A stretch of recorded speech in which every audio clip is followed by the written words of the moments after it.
Hey, welcome! Today we're diving headfirst into the absolutely magical world of animation. You know, the art of taking drawings, puppets, even just pixels, and bringing them to life. It's a story that starts way before movies ever existed, and honestly, it's evolving faster right now than ever before. So, let's get into it. You know, the word itself is the perfect place to start. Animation comes straight from Latin, animatio, and it means the bestowing of life. And that right there, that's the perfect way to think about this. This isn't just about technology. It's about a really old, really human desire to make still things move, to create life where there wasn't any. Okay, but before we jump into the wild history of animation, we gotta understand the basic trick of it all. It's a trick that animation plays on our eyes and our brains. So, how does it actually work? How do a bunch of still drawings fool us into seeing movement? Well, it all comes down to this cool thing our brain does called the stroboscopic effect. Basically, your brain is wired to fill in the gaps. So when you see a bunch of still images really fast, and each one is just a little bit different from the last, your brain just kind of automatically connects the dots and sees smooth motion. It's the exact same magic behind a simple flipbook, and it is the secret sauce behind every single piece of animation ever made. Now, what's so cool is that people wanted to make images move long before movies were even a thing. Back in the 19th century, inventors were making these incredible gadgets they called philosophical toys.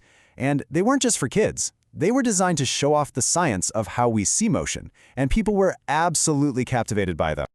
And you can see how quickly things evolved. It kicked off with stuff like the phenakiscope in 1833. That was a spinning disc you had to look at in a mirror. Then things got a little more advanced with the zoetrope, which was this spinning drum with little slits you peeked through to see the animation inside. And the praxinoscope took that idea and made it even better by using mirrors for a much clearer image. Every single one was a major step towards a more believable illusion of life. So those toys really set the stage. But then, the 20th century rolls around, and with it comes a total game changer, an invention that would define animation for almost 100 years: cell animation. This is where the cartoon, as we know it, was really born. The key invention here was the cell. It was just a transparent sheet of plastic, patented by Earl Hurd and John Bray. And the genius of it was all about efficiency. I mean, think about it. Instead of having to redraw the entire scene, background and all, for every single frame, artists could now just draw a character on one of these clear cells and lay it right on top of a single beautiful background painting. This one simple idea completely changed everything. And it created a kind of assembly line for art. You had lead artists sketching the main poses, then assistants drawing all the little frames in between. Other people would trace those drawings onto the cells, and then an entire department of painters would carefully fill in the colors on the back of each one. Finally, every single painted cell was photographed one frame at a time. The amount of work that went into just a few minutes of animation was just incredible. But this process gave us what we now call the golden age of American animation. Studios like Disney, Warner Brothers, and MGM basically perfected this craft, and they gave us these absolutely timeless characters we all know and love. Mickey Mouse, Bugs Bunny, Tom and Jerry. For decades, this style of animation completely dominated the entire world. But here's a little bit of animation history that might surprise you. Most of us think Disney's Snow White from 1937 was the very first animated movie. But it turns out that honor actually goes to an Argentinian film called El Apostol, which was made 20 years earlier, back in 1917. It was a political satire, and sadly, every known copy of it was lost in a fire. But it's just a great reminder that animation has this deep global history that often gets forgotten. Okay, so while cell animation was taking over Hollywood, this completely different, much more physical, hands-on type of animation was evolving right alongside it: stop motion. This is the art of literally moving real-world objects, one tiny nudge at a time.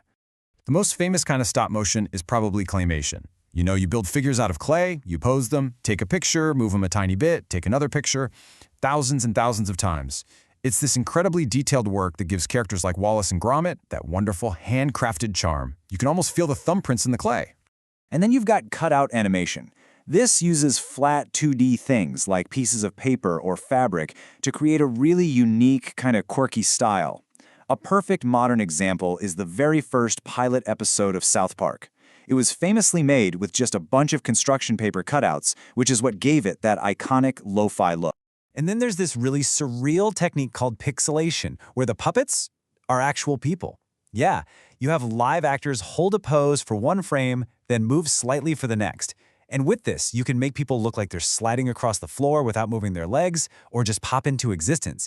It creates this totally dreamlike, bizarre effect. So, for most of the 20th century, you pretty much had these two main paths, cell animation and stop motion. But then, in the late 80s and early 90s, a new player entered the game and completely reshaped the entire industry forever: the computer. And I mean, the shift was seismic. We went from physical drawings on plastic sheets to digital models made of polygons. From taking thousands of photos to just having software render it for you. The creative freedom was just astounding. All of a sudden, you could fix mistakes easily, and you had access to unlimited virtual cameras and special effects. It just blew the doors off of what was possible. There were a few really big steps along the way. Disney created its CAPS system, which was basically a digital way to do ink and paint, and they first used it for a whole movie on The Rescuers Down Under. Animators started building characters out of 3D polygon meshes. Think of them like digital sculptures. And then, the big one. 1995. Pixar drops Toy Story, the first movie ever to be fully animated on computers. And after that, the animation world was never, ever the same. But here's the thing. The digital revolution didn't just change how movies were made. It made animation explode into every part of our lives. It's not just for cartoons anymore. It's a huge part of how we learn, how we shop, and how we play. Yeah, this chart really tells the story. Of course, film and TV are still the biggest slice of the pie. But look at the rest. A full quarter of all animation is for advertising. Another 20% is for video games, a medium that is literally built on animation. And it's also a massive tool for education, for training, and for the visual effects that make our favorite blockbuster movies possible. And when you add all that up, you get this just staggering number. In 2021, the global animation market was worth an estimated $370 billion. Let that sink in. From a little spinning toy in a Victorian living room to a massive culture-shaping global industry. What a ride it's been. Which brings us to one last thing to think about. We started this whole journey with that Latin phrase, bestowing life. And as computer animation gets so realistic that it's hard to tell it apart from a live-action video, it brings up this really fascinating question. At what point does the art of animation stop and reality begin? Something to chew on. Thanks for joining us.